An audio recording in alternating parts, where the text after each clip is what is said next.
Oke, selamat pagi semuanya ya, nasabah Indonesia tercinta. Kembali saya mau menyampaikan analisis mingguan ya untuk fundamental dan weekly gold.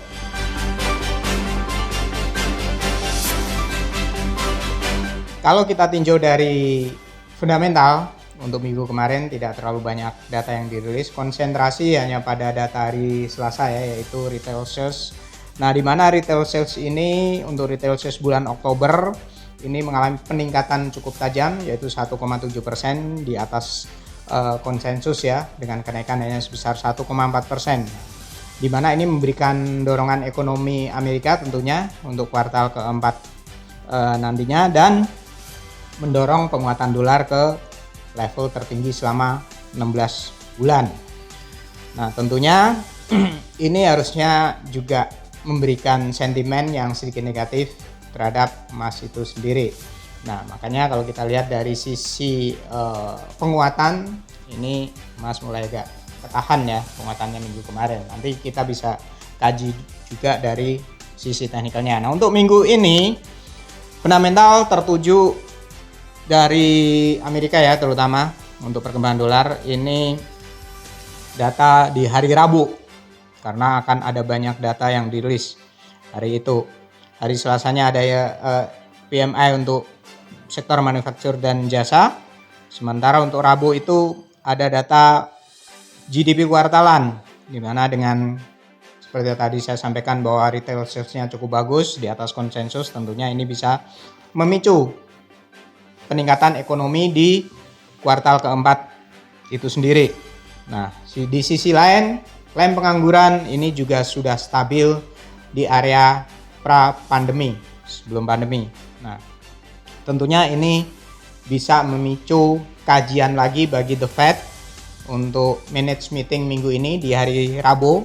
Nah, apakah dia akan mengkaji ulang pandangannya dengan kenaikan suku bunga yang sebelumnya dia lebih bersabar lagi, karena dengan perkembangan data yang cukup optimis, maka ini akan juga memicu tingginya inflasi, sehingga ini harus ada keseimbangan dengan kenaikan suku bunga yang lebih cepat dari ekspektasi. Tinggal kita tunggu manage meeting hari Rabu nantinya. Nah, sementara kalau di sisi lain dengan tingginya inflasi di mana dipicu dari kenaikan harga energi, minyak kemarin stabil di level 80-an, di atas 85 bahkan 86 ya. Nah, ini sekarang udah mulai terkoreksi. Nah, di mana ini ada indikasi Amerika dan negara-negara maju lainnya seperti Cina. Nah, ini dia udah mulai meminta kerjasama akan melepaskan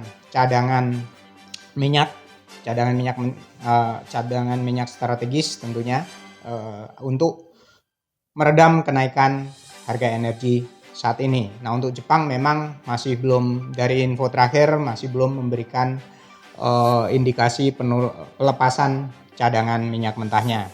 Nah, kalau memang data di minggu ini, terutama hari Rabu, GDP bisa dipastikan akan positif kuartalannya, karena kalau kita lihat review minggu kemarin dari retail sales, terus kenaikan harga konsumen akhir-akhir ini juga, ini inflasi tertinggi selama 30 tahun, tentunya ini harusnya juga memberikan indikasi pertumbuhan ekonomi yang cukup kuat. Klaim pengangguran juga stabil sebelum pandemi.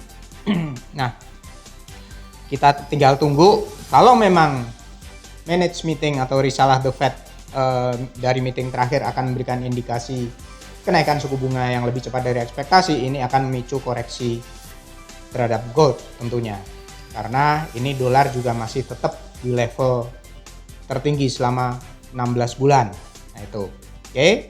Itu untuk sisi fundamental minggu kemarin dan minggu ini ya. Nah, nanti kita lihat dari sisi teknikalnya.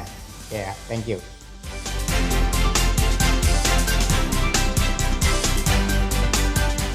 Saya mau menyampaikan analisa teknikal ya, mingguan untuk gold minggu kemarin dan minggu ini. Kita lihat perkembangannya. Nah, kalau minggu kemarin sesuai ekspektasi, gold mulai tertahan agak sedikit ya, penguatannya tidak sampai menyentuh level psikologi 1900.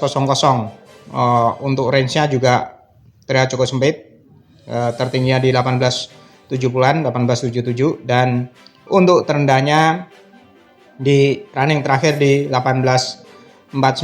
Ini sedikit di bawah break untuk level support 1850-nya. Nah, kalau memang penutupan minggu kemarin bisa di bawah 1850, tentunya akan memicu koreksi gold untuk minggu ini dengan support terdekat ada di Fibonacci 38.2%, yaitu ada di 1836.40, dan support berikutnya ada di moving average 5 harian ada kisaran 1820-an. Nah, kemudian target yang paling kuat ada di kisaran level psikologis 1800 atau di support middle Bollinger yaitu di 1795 tentunya.